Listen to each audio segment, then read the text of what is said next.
Hey yop tout le monde, comment ça va?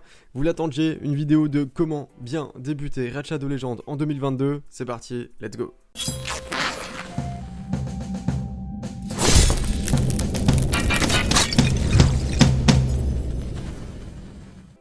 Bon, je vous l'avais promis, une vidéo comment bien commencer Raid Shadow Legends en 2022. On est encore en janvier, on est encore bon sur le timing, donc on va partir. Elle va être assez structurée, je vais essayer de faire les choses correctement. J'ai mis du temps, c'est pour justement que ce soit bien fait. Va y avoir un petit sommaire si vous cliquez sur la petite barre qui défile juste en bas de la vidéo. Vous allez pouvoir voir des sections qui vont du coup apparaître et il y aura plusieurs sommaires. Alors, tout d'abord, chapitre 1, comment bien débuter. Donc déjà, choisir votre starter.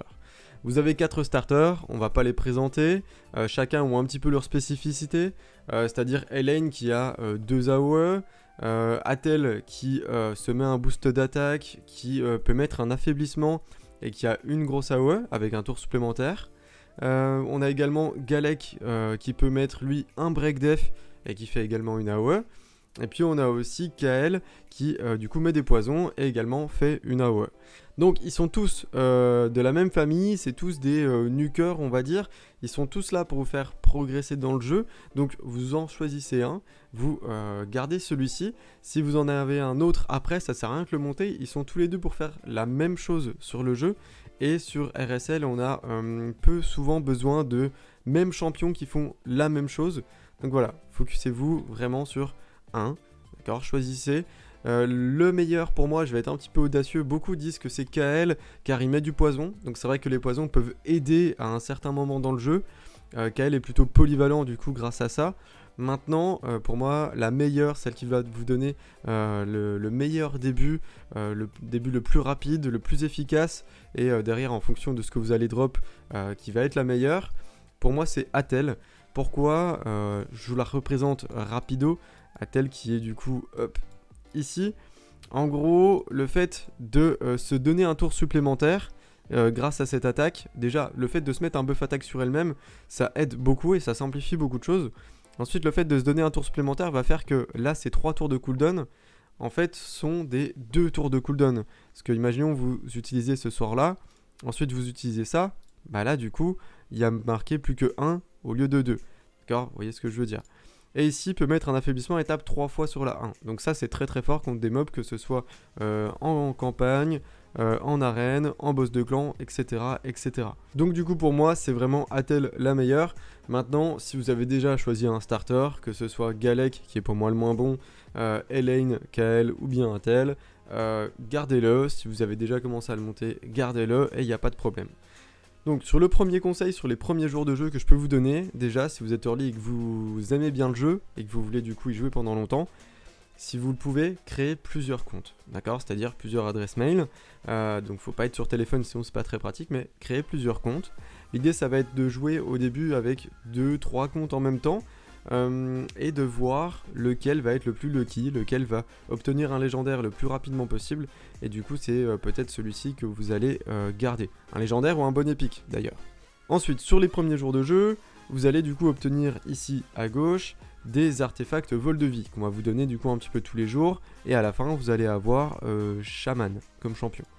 Donc les artefacts vol de vie sont vraiment très importants pour progresser. Je vous montre, vous la mettez du coup sur votre starter. Donc vous allez je crois avoir les bots en première. Pourquoi? Parce que les bots c'est vraiment le nerf de la guerre. C'est le plus important sur le jeu, c'est la vitesse. Et les bots seront du coup, celles qu'on vous donne, seront tout le temps avec la statistique vitesse en principal. Et c'est vraiment le plus important. Un petit truc à connaître sur la vitesse pour vous montrer la chose, c'est que là par exemple si on avait 200 de vitesse, d'accord, on jouerait 2 fois plus qu'un personnage qui a cette vitesse là. Et il faut savoir que sur les premiers donjons, sur les premières campagnes, les personnages en face ont très peu de vitesse. Et du coup, le fait d'avoir beaucoup de vitesse va faire que, premièrement, vous allez jouer avant eux, vous allez jouer plus qu'eux, et du coup, vous allez pouvoir peut-être les tuer, voire même les contrôler plus tôt, et également récupérer vos sorts importants plus rapidement. Si vous jouez du coup très souvent, les 3 tours de cooldown du coup vont passer rapidement. Alors que si vous êtes hyper lent, les tours de cooldown vont être très lents, et du coup ce sort là, vous n'allez pas pouvoir le faire très souvent sur les ennemis. Donc voilà, la vitesse, le nerf de la guerre sur le jeu, vraiment vous en voulez un maximum. Sur votre starter au début du jeu, il faut essayer qu'au bout de 4 jours, il soit déjà à au moins 150 de vitesse. Si vous êtes à moins que ça, c'est que vous n'avez pas bien stuff votre starter. Et en fait, vous êtes censé bien le stuff, pourquoi ? Parce que les pièces vol de vie qu'on vous donne au début du jeu sont avec des statistiques déjà bloquées. Avec des statistiques principales déjà bloquées. C'est-à-dire que là, les bots seront tout le temps des bots vitesse. Le torse sera tout le temps un torse attaque %. Les gants seront tout le temps des gants auto-crit. Les sous-statistiques en dessous, elles seront aléatoires, mais espérons que vous ayez vitesse à quelques endroits. Le casque, le casque ce sera tout le temps la même statistique au-dessus, mais espérons du coup que vous ayez un petit peu de vitesse, d'auto-crit, d'attaque, etc. Pour du coup rendre vos starters corrects. Donc, on va dire que sur Raid Shadow Legends, il y a, pour simplifier les choses, 3 types de personnages. Il y a les personnages qui vont faire des dégâts, on va appeler ça des DPS ou des nukers, des personnages voilà, axés dégâts. Donc par exemple votre starter en est un, c'est-à-dire que pour le stuff, elle a besoin de taux crit, d'accord, pour faire du coup critique, de l'attaque, qui en gros va être multipliée par les coups critiques pour faire un double de dégâts, les dégâts crits, qui vont encore être un multiplicateur à partir du moment où ça fait un coup critique, ça va encore remultiplier les dégâts qu'on va faire.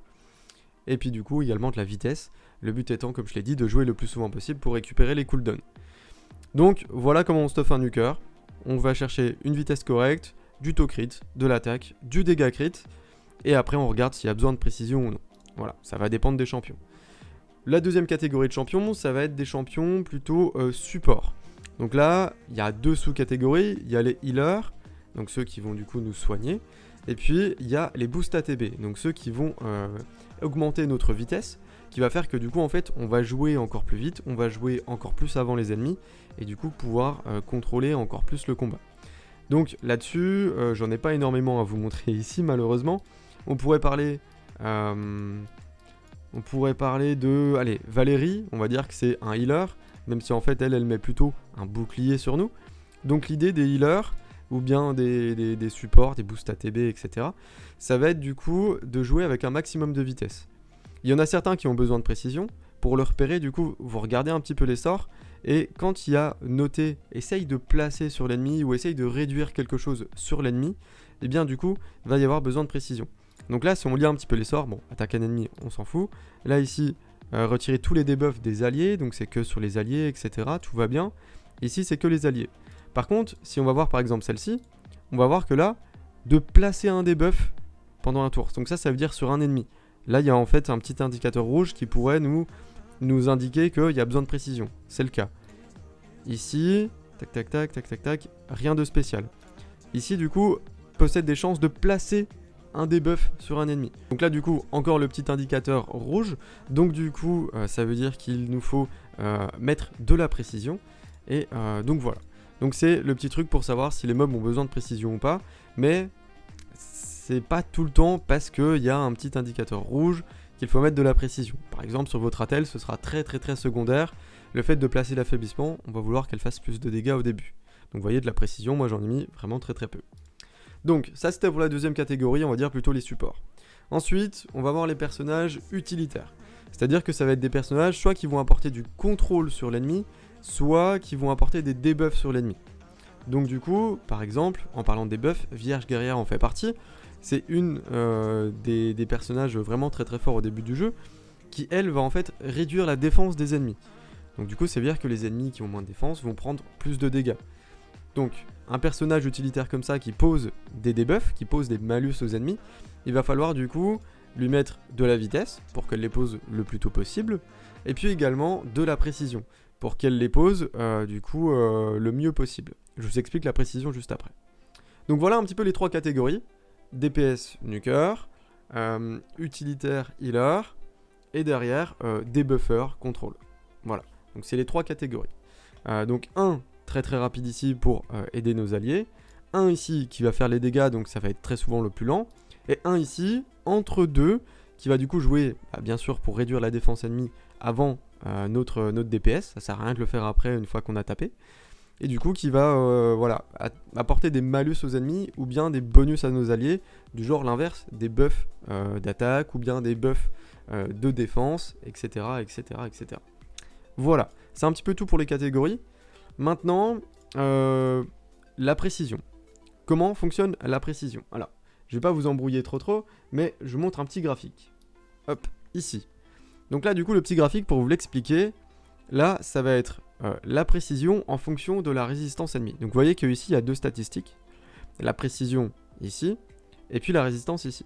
En fait, le jeu va comparer la précision que nous, on a, avec la résistance qu'a l'ennemi en face de nous, l'ennemi, le boss ou qui que ce soit en face de nous, sur qui on va vouloir appliquer des choses. Et du coup, si la précision est exactement la même que la résistance en face, on a du coup 92,5% de chance, vous voyez ici, de faire ce qu'on veut. Placer notre debuff, retirer le buff en face, réduire le compteur de tour, etc. Si du coup, on a plus de précision, on va dire par exemple 25 en plus, donc là par exemple on a 30 de résistance, si on avait 55 de précision, on va parler comme ça, et bien du coup on aurait 96% de chance de faire ce qu'on veut. Par contre, si à l'inverse, le mob en face a une centaine de résistance et que nous, on n'a que 50 de précision, du coup on va être à moins 50, et du coup on n'a plus que 40% de chance de faire ce qu'on veut, ce qui est vraiment assez minime, c'est moins d'une chance sur deux. Donc du coup, on veut généralement, sur les personnages qui sont censés faire des choses sur les ennemis, du coup avoir pas mal de précision. Pour calculer la précision dont on a besoin, on connaît un petit peu les statistiques en face. On va parler pour les donjons. Pour la campagne, logiquement, vous mettez une cinquantaine, une soixantaine, ça passera. Maintenant, pour les donjons, vous allez prendre en fait l'étage que vous allez taper. Donc par exemple, si on prend l'étage 10, et vous allez faire du coup x10. Donc du coup, là, la précision que vous allez avoir besoin sur vos champions, ce sera de 100. Par exemple, si on prend l'étage 16, vous faites également x10, la précision dont vous allez avoir besoin est de 160, tout simplement.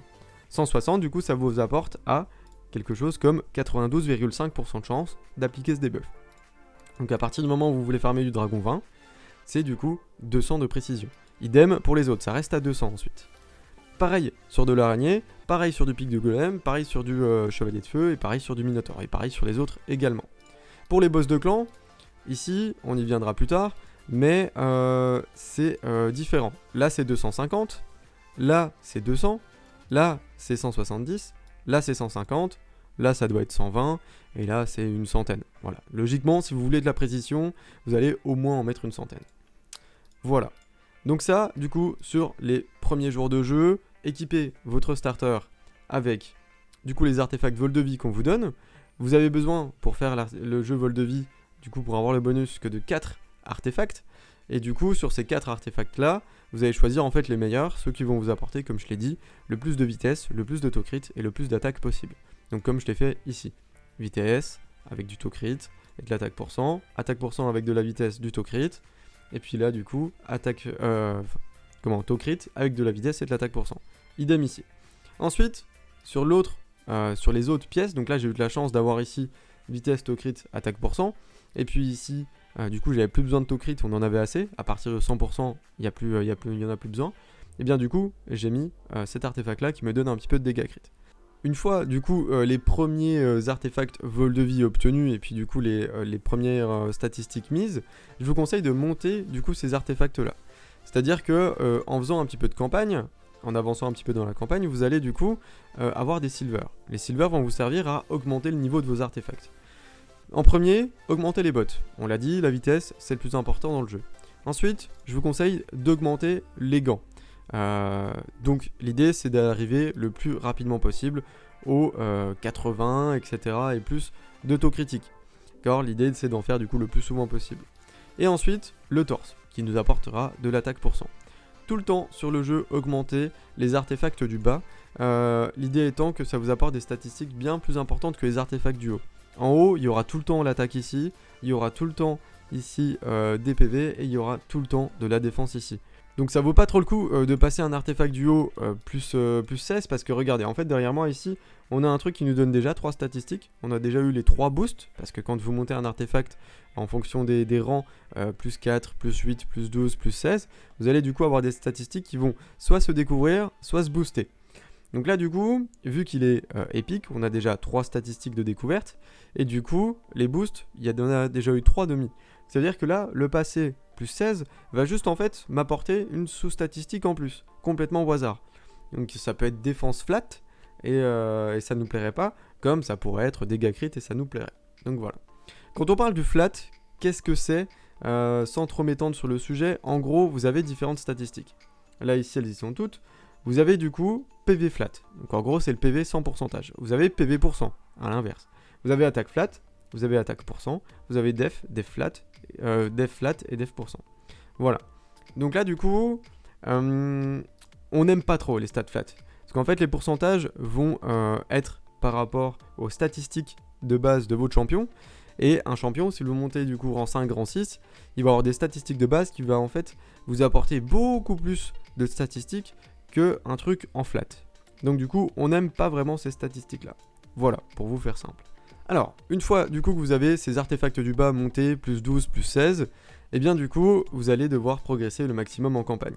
Donc, en campagne normale, vous êtes censé la clean assez rapidement avec votre starter, on va dire 4 étoiles. Limite, vous le mettez tout seul et il fait le taf, hein, d'accord? Il n'y a pas besoin d'aller chercher plus loin.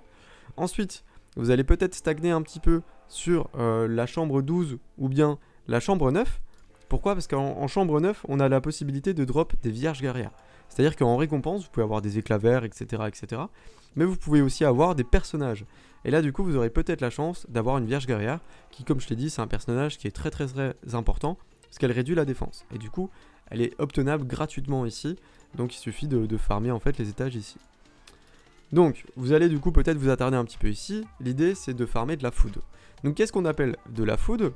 Hop, ici, vous voyez que c'est des personnages qui viennent par exemple, voilà, un rang 2 comme ça, qu'on a obtenu dans un éclat vert, qui au final, on a fait monter de niveau, donc en faisant la campagne avec lui, qui est passé level 2, qui est ensuite passé à level 20, et une fois que le personnage est level 20, alors j'en ai pas ici, mais j'ai peut-être un 30 pour vous montrer l'exemple, une fois que le personnage est level 20 ou level 30, en tout cas niveau maximum de ses étoiles, vous allez du coup pouvoir améliorer le rang, et là utiliser d'autres personnages, ou bien des poulets, du coup pour le transformer en rang 4. Vous voyez qu'ici, ça va le transformer en rang 4.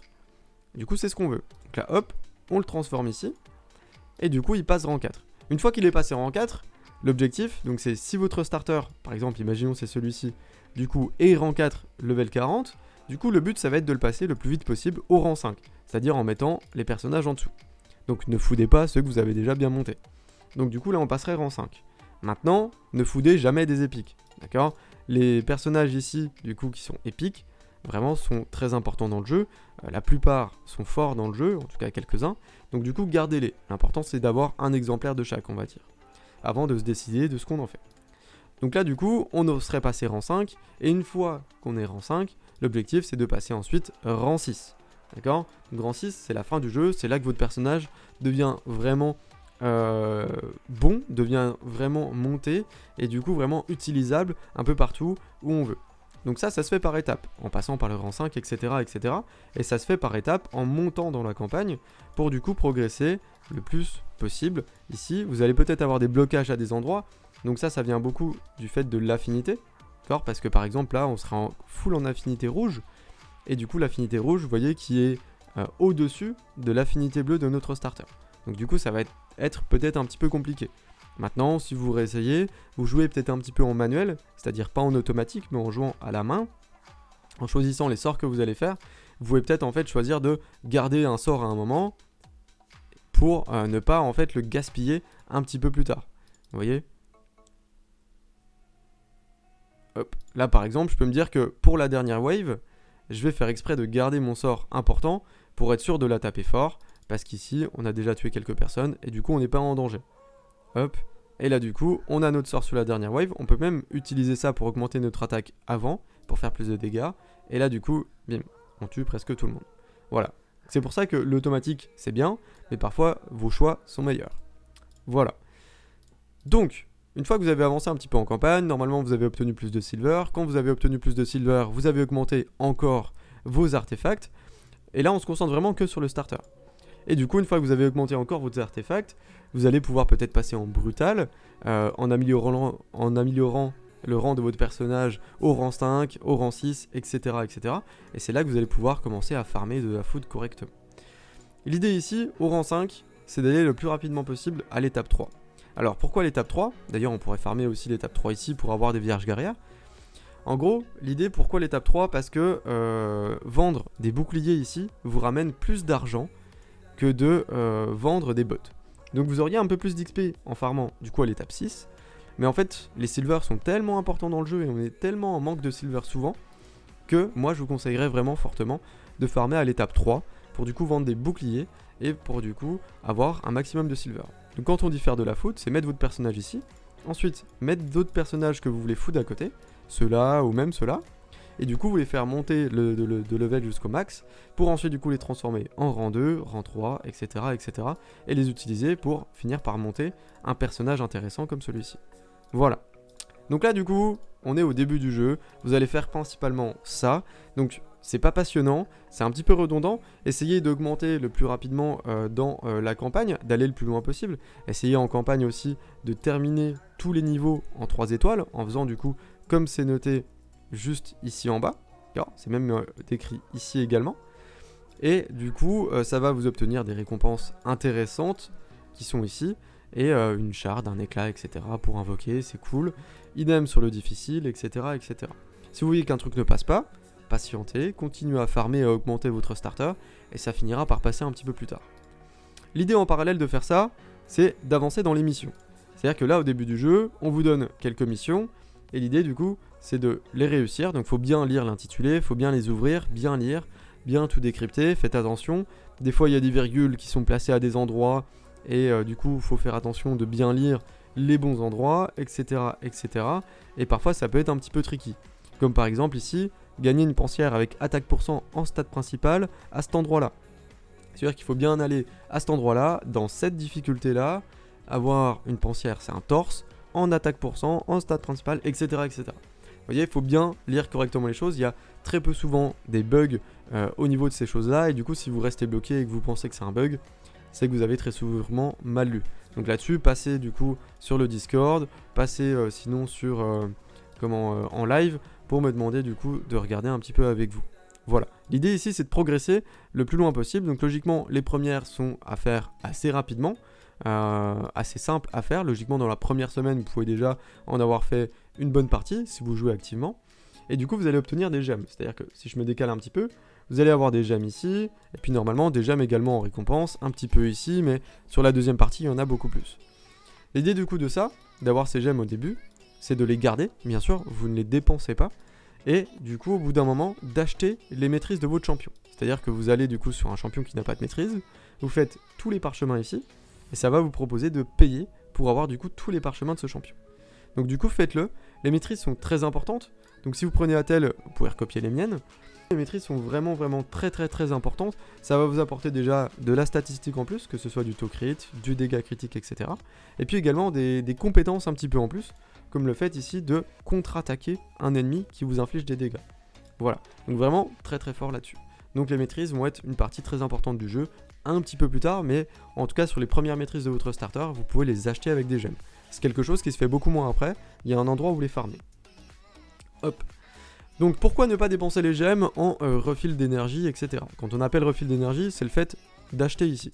Donc là c'est gratuit parce que j'en ai en rab, mais ça aurait pu me marquer 40 gemmes de coup ici. Pourquoi ne pas le faire tout de suite? Parce qu'en fait déjà normalement au début du jeu, si vous faites un petit peu les défis, les missions, etc., vous allez en avoir beaucoup d'énergie ici. Vous voyez que moi j'en ai beaucoup. Et puis, parce que en gros, là ici vous voyez qu'à chaque fois que je vais acheter un refill, ça va du coup m'en donner 107 d'énergie. Parce que je suis level 37. Plus vous montez en niveau, plus du coup votre compteur maximum va augmenter. L'idée du coup c'est de garder un maximum les gemmes avant d'arriver à 120, 125, 130. 130 c'est le maximum. 130 de recharge maximum. Et ça arrive au level 60. En gros ça veut dire qu'à chaque fois que vous allez faire un refill en énergie avec des gemmes alors que vous n'êtes pas à 130 de refill maximum, et bien du coup vous allez gaspiller des gemmes. C'est comme si là je le faisais, hop, je perdais en fait 23 d'énergie. D'accord? Et du coup, 23 d'énergie, c'est dommage. Ça aurait pu me faire quelques runs de campagne difficiles. Vous voyez, ça me coûte 6. Ça aurait pu me faire quelques runs. Donc, ne le faites pas. Patientez avec l'énergie qu'on vous donne chaque jour. Patientez avec l'énergie également que vous allez avoir ici. Et du coup, ici, vous allez être beaucoup plus optimisé pour avancer que de dépenser vos gemmes dans le vide. Voilà, les gemmes, c'est à conserver pour faire la maîtrise d'un ou deux premiers personnages et ensuite attendre d'être level 60 pour du coup pouvoir les utiliser et puis ensuite faire des événements et des tournois. Voilà. Donc en premier, focusez-vous un maximum sur la campagne. Ça va être ça sur, on va dire, limite les 3 premières semaines, voire le premier mois, l'histoire d'avoir votre starter rang 6 avant même d'avoir pensé à mettre un autre personnage rang 5. Voilà, votre starter avant tout, c'est lui qui va vous aider partout. Alors, maintenant qu'on a parlé du coup des premiers moments dans le jeu, on va parler maintenant de l'optimisation. Ce sera le nom de cette section. L'optimisation, en gros, comment équiper, comment gérer vos personnages, vos artefacts. Là, en fait, il y a plusieurs familles d'artefacts. En gros, il y a la famille vie, la famille attaque, famille vitesse, précision, etc.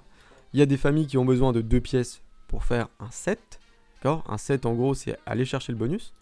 Et il y a du coup des familles qui ont besoin de 4 pour faire du coup un set. Donc là-dessus, ça va vous donner en fait des bonus. Comme par exemple là, bonus de plus 12% de vitesse. Les 12% qui s'appliquent à la vitesse de base de votre champion, les 104. Donc là, prenons un exemple. Ici, on va dire que des pièces vitesse, on met par exemple celle-ci qui nous donne 4, on met ensuite ce bouclier-là qui nous en donne pas, et bien du coup, à ces deux pièces-là, on aura 4 plus 0 plus 12%, donc 12% de 104, ça fait à peu près 12 ou 13. D'accord ? Donc du coup, on va dire 13, on aura 17 de vitesse, en mettant du coup 2 pièces de ce set-là. Sauf que, regardez bien, en gros là, la statistique qu'on veut, si on met ça, c'est de la vitesse. Sauf qu'en fait, c'est pas très logique parce que, ici, juste en mettant par exemple, hop, cet artefact là qui nous donne 9 de vitesse, et puis plus cet artefact là qui nous donne 12, on aurait déjà 21. Vous voyez ? Alors que là, avec ces deux artefacts là, on aurait du coup 17. Donc en gros, tout ça pour vous dire que la famille d'artefacts ne veut pas dire qu'en mettant les artefacts de cette famille, vous allez du coup être très rapide. Par exemple, si vous mettez des artefacts vitesse, ça ne veut pas dire que vous allez être rapide en vitesse. D'accord ? Par exemple, les bots, si on met ces bots là, c'est un petit peu con. Parce que les bots ici en défense % en stat principal, vous savez que du coup, on peut avoir un 35 ou plus si on met du coup des bots avec vitesse en stat principal. Donc du coup, les artefacts vitesse, quand on vous dit à un champion de lui mettre de la vitesse, on ne veut pas dire de lui mettre des pièces du set vitesse. Comme par exemple, quand vous dites d'équiper un champion le plus rapidement possible, vous n'allez pas forcément regarder que ici pour lui mettre du coup de la vitesse. Parce qu'en fait, il faut que vos pièces, c'est les sous-statistiques qui vont être importantes, et il faut que vos pièces aient la sous-statistique vitesse.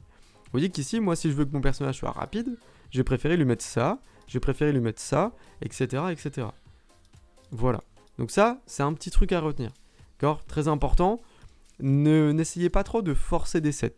C'est-à-dire que le mieux pour avoir un bon personnage, c'est du coup de jouer sans set. Comme par exemple ici, vous voyez, ce personnage-là, je voulais qu'il soit quoi ? Je voulais juste qu'il soit rapide. C'est tout ce que je voulais. Je lui ai mis des bottes avec de la vitesse en stat principal. Je lui ai mis un torse où il y a de la vitesse dessus. Là où il y a de la vitesse dessus, plus 16, c'est beau. Là un autre où il y a de la vitesse dessus. Idem ici et idem ici. Et c'est comme ça du coup que j'ai réussi à rendre mon personnage rapide. Si vous regardez ici, il n'y a aucun set qui a été fait. Là c'est un set de 4 pièces qu'il faut. Donc aucun set n'a été fait, mais elle a les statistiques que je voulais. Donc ne focussez pas forcément à faire trop de sets. Et du coup quand vous stuffez un champion, regardez beaucoup plus les sous-statistiques. C'est-à-dire que les bots, hop, vous voulez des bots de vitesse, ok, on va aller chercher des bots de vitesse. Ici. Le torse, vous voulez quoi ? Du coup être tanky, ou en tout cas vous voulez être rapide. On peut pas prendre de vitesse en statistique principale, du coup on va aller chercher des vitesses en statistique secondaire. Et du coup on va regarder quel artefact a de la vitesse en sous-statistique. Et du coup on va les augmenter ces artefacts là. Par exemple celui-ci, on peut, hop, pourquoi pas avoir pas mal de vitesse, on sait pas. Mais du coup pour l'instant on va pas l'équiper parce qu'on n'est pas encore au courant de s'il y a vraiment de la vitesse ou pas. On peut peut-être en avoir un autre qui sera meilleur. Là on n'a pas eu de vitesse, et du coup, on continue. Petit échec. Là on n'a pas eu de vitesse non plus. Donc au final, bon, on aurait pu se dire il va nous apporter pas mal de vitesse, mais en fait pas tellement. Là ici, hop, on peut se dire est-ce qu'il lui va nous apporter de la vitesse ? On va le monter plus 4, on va regarder, et ce sera peut-être le cas. Voilà, lui du coup va nous apporter plus de vitesse. Donc c'est possiblement lui qu'on va équiper. On va continuer à le faire monter, on va regarder. Voilà. Idem sur les artefacts du haut, hop, si on va aller chercher de la vitesse, du coup on va sélectionner vitesse, et on va aller chercher des trucs du vitesse. Maintenant, si du coup vous arrivez à trouver des choses qui ont vitesse dans un set vitesse, c'est nickel, c'est tout bonus. Vous allez avoir ici plus 4, ici du coup plus 4, et du coup là plus 12. Donc ce qui va donner à peu près plus 20. Donc là plutôt cool, on est content. Mais ne forcez pas tout le temps à équiper ça, et jouez avec les filtres ici, pour du coup équiper correctement votre champion. Sinon vous allez retrouver à lui équiper ce truc là qui vous donne 3, plus ces bots là qui au final ne donnent pas de la vitesse en stade principal, plus du coup ça qui ne donne pas du tout de vitesse, et ça va être n'importe quoi. Donc on appelle ça en fait stuff en broken, c'est-à-dire ne pas faire de set, en broken set, c'est-à-dire on utilise des pièces de partout, et du coup il n'y a pas de set, voilà. Donc ça c'est très important pour commencer à progresser dans le jeu. Ne focussez pas forcément les pièces de la même famille, et élargissez vos choix en prenant des pièces de un peu toutes les familles. Voilà. Donc ça, c'était le côté optimisation. Vos personnages, généralement, vous voudrez qu'ils aient plus de 150 de vitesse. Et comme je t'ai dit au niveau des familles au début de la vidéo, il y aura des familles qui auront besoin de beaucoup de vitesse, d'autres de vitesse précision, et d'autres de vitesse au crit dégâts crit. Vous repérez que la vitesse, c'est vraiment le nerf de la guerre, et c'est le plus important dans le jeu. Ensuite, au niveau de votre progression, l'important dans le jeu, une fois que votre starter est 60, que vous commencez un petit peu à jouer au jeu, ça va être d'aller un petit peu dans les donjons, d'aller dans la guerre de faction dès que la guerre de faction, par exemple, de votre starter est ouverte, essayer de progresser un petit peu dessus. Là, est-ce que j'ai des champions? Oui, j'ai celui-ci. Si je le monte un petit peu, que je lui mette 2-3 artefacts, il y a moyen que ça passe. Donc du coup, je vais farmer ici. Alors, très important de farmer un petit peu vos guerres de faction, ça donne des matériaux, ça donne également des glyphes, c'est important pour booster un petit peu vos statistiques ou avoir des nouvelles pièces. Mais le plus important, en vrai de vrai, ce sera le boss de clan. C'est là en fait que vous allez obtenir des éclats. D'accord, un éclat antique ici, des éclats peut-être un petit peu plus haut ici, etc. etc. Donc vraiment, c'est ici le nerf de la guerre. Au début du jeu, pour progresser, il vous faut des nouveaux champions qui soient meilleurs, et du coup pour avoir ces nouveaux champions, il faut être dans un clan et faire vos boss de clan. Pour être dans un clan, c'est pas compliqué, vous avez plusieurs choix. Déjà, si vous n'êtes plus dans un clan, attendez, on va faire exprès ici, hop, de quitter le clan, de toute façon c'est un petit clan free to play. Donc là ici vous pouvez faire rejoindre rapide ici, juste derrière moi, et du coup ça va vous faire rejoindre un clan au pif, et vous allez pouvoir du coup, hop, jouer au jeu. C'est-à-dire aller faire votre boss de clan, etc. Sauf que vous voyez que là ici je suis tombé dans un clan où il n'y a pas grand monde d'actifs. Donc du coup là-dessus, ce que je vous conseille, c'est plutôt de vous rapprocher de clans français. Donc là-dessus, d'aller correctement chercher un clan. Hop. Et ici du coup de chercher clan. Dans les filtres, vous allez mettre français, clan ouvert, membres. Là, vous allez chercher avec un petit peu de membres. C'est-à-dire au moins une vingtaine. Histoire qu'il y ait des gens actifs. Ne pas afficher les clans complets. Ça sert à rien de postuler dans un clan complet. Et du coup ici, vous faites rechercher. Et là, vous allez tomber du coup sur des clans qui peut-être vous donneront bien de vous et qui du coup vont pouvoir vous aider à progresser et vous accueillir. Donc là on a rangé hop, par membre, on aurait peut-être plus dû ranger par niveau de clan peut-être. Hop.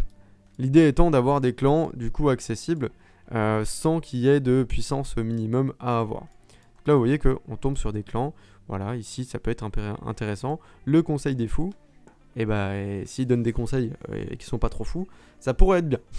Enfin voilà, rejoignez un clan, je vous conseille un clan français, vous parlez un petit peu dans le chat en mode salut c'est moi, je viens d'arriver, etc., etc. Voilà. En tout cas, faites votre boss de clan, essayez d'aller chercher le coffre maximum sur la difficulté que vous pouvez faire, que votre clan fait, le but étant de, en fait, tomber la difficulté que vous faites, histoire de que le clan en fait fasse passer le boss de clan à 0%, comme ça vous aurez double coffre.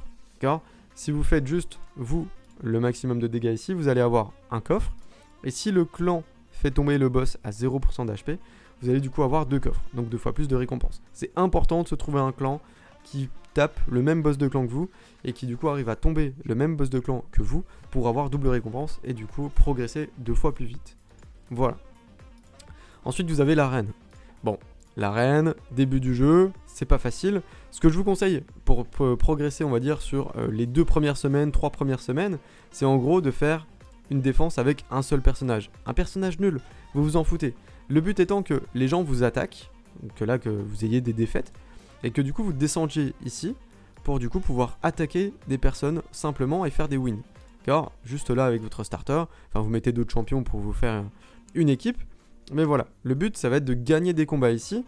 L'idée c'est que gagner des combats vont vous donner des points d'arène ici, pour augmenter en arène, ça pour forger des choses, et là du coup des petites médailles pour augmenter votre grand haul. J'y viendrai ensuite. Donc l'idée du coup c'est, là on va dire de mettre une troll def, on appelle ça, et de farmer un maximum pour du coup monter et utiliser vos jetons ici. Plus vous montrez, plus du coup vous allez pouvoir avancer dans les missions ici. D'accord ? Donc 20 champions en arène classique, etc. Tant que vous êtes en troll def, vous allez trouver du coup des troll def en face de vous, c'est-à-dire des personnes faciles à tuer, et du coup c'est comme ça que vous allez réussir à faire vos défis ici. Ensuite, vous remettrez une vraie défense, et l'objectif ça va être de monter en niveau, en rang d'arène, et puis du coup d'arriver silver, etc. etc.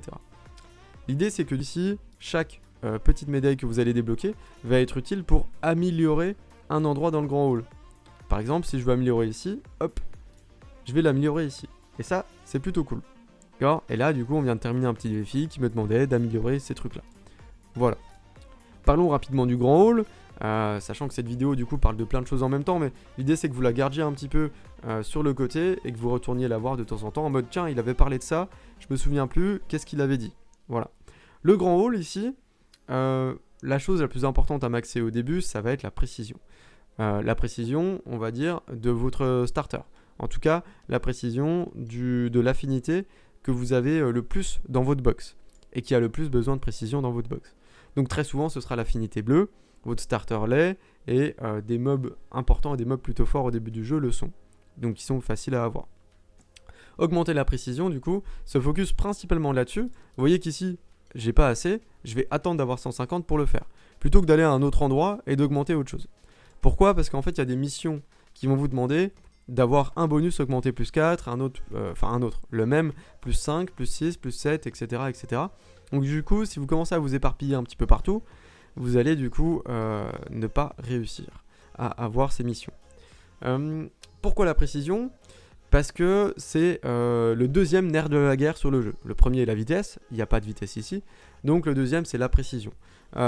Vous avez besoin d'atteindre des taux de précision, comme je l'ai dit, 200 dans les donjons, etc., qui sont hyper importants. Si vous ne les avez pas, ça va être très compliqué de jouer. Et du coup, le fait d'avoir ici, le plus rapidement possible, un petit plus 40, un petit plus 80, ça va vous aider à atteindre très très très simplement cette précision. Et du coup, vous n'aurez plus besoin de galérer avec des statistiques précision, aller chercher des sets précision, des torses précision, etc.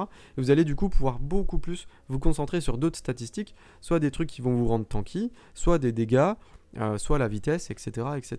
Voilà. Donc très important, commencer par la précision de l'affinité. Les affinités, c'est bleu, vert, rouge et violet.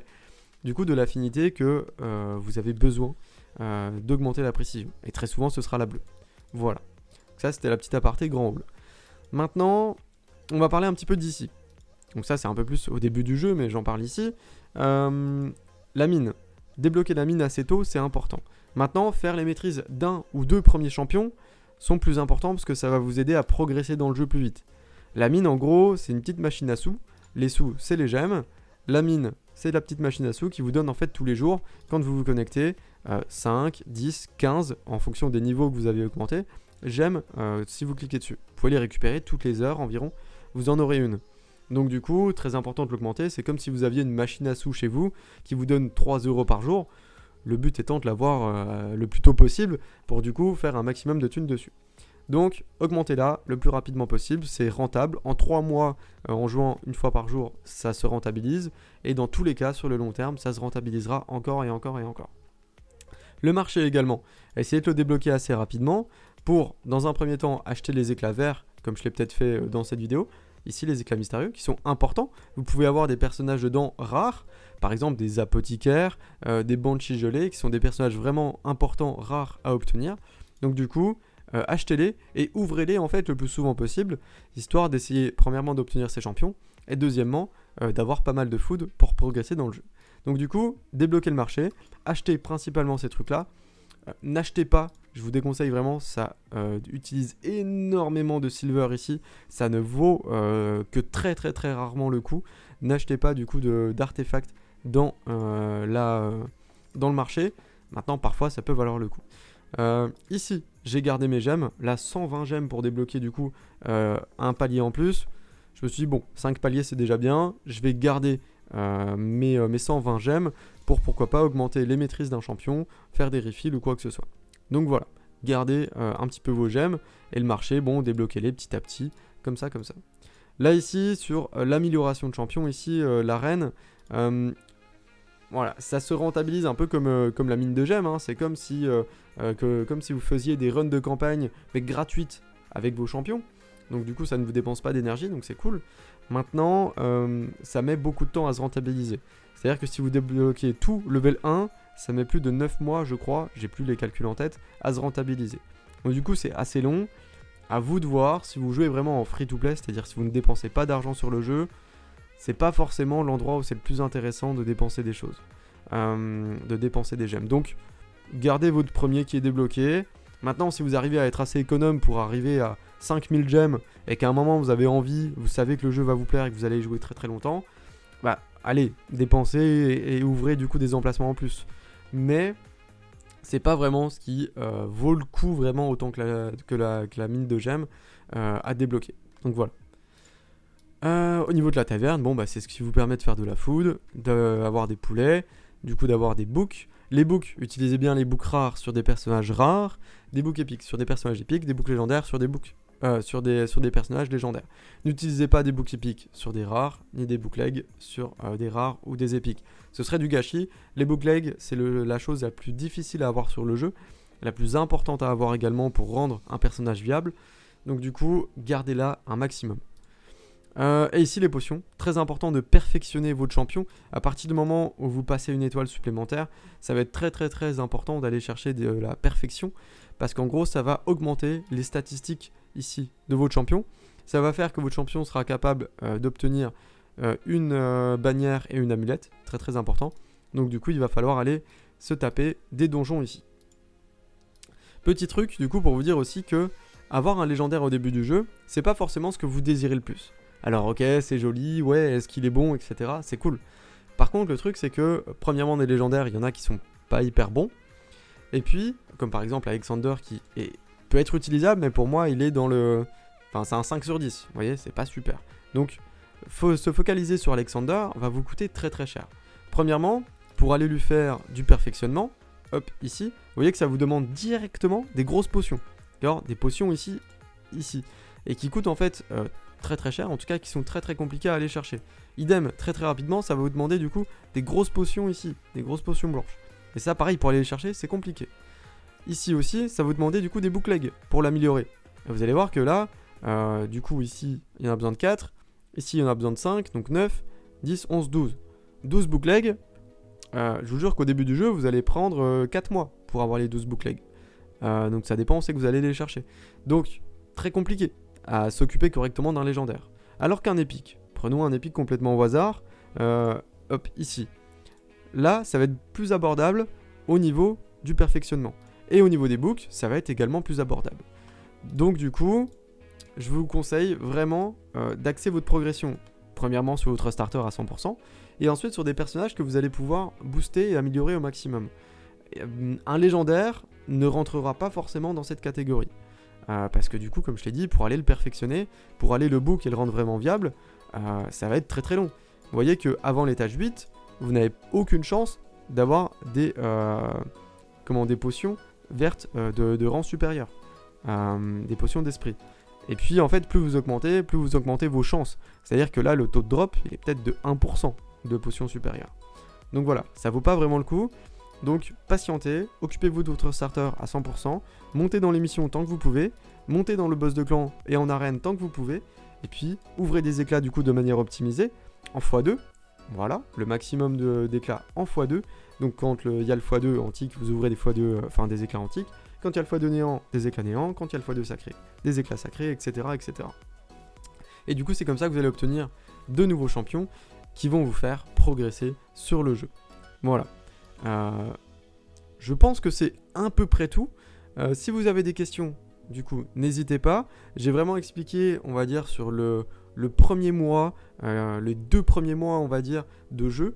Donc j'espère que ça vous aidera à progresser. La vidéo est un petit peu longue, j'en suis désolé, mais il y a beaucoup de choses à dire. Je sortirai bientôt un lexique, ça va pouvoir vous expliquer les termes que j'ai peut-être utilisés dans cette vidéo et que vous n'auriez peut-être pas compris, sachant que j'ai testé, j'ai essayé d'être le plus concis et le plus simple possible dans les termes utilisés, mais forcément quand on arrive sur un nouveau jeu, ça peut paraître parfois un petit peu difficile.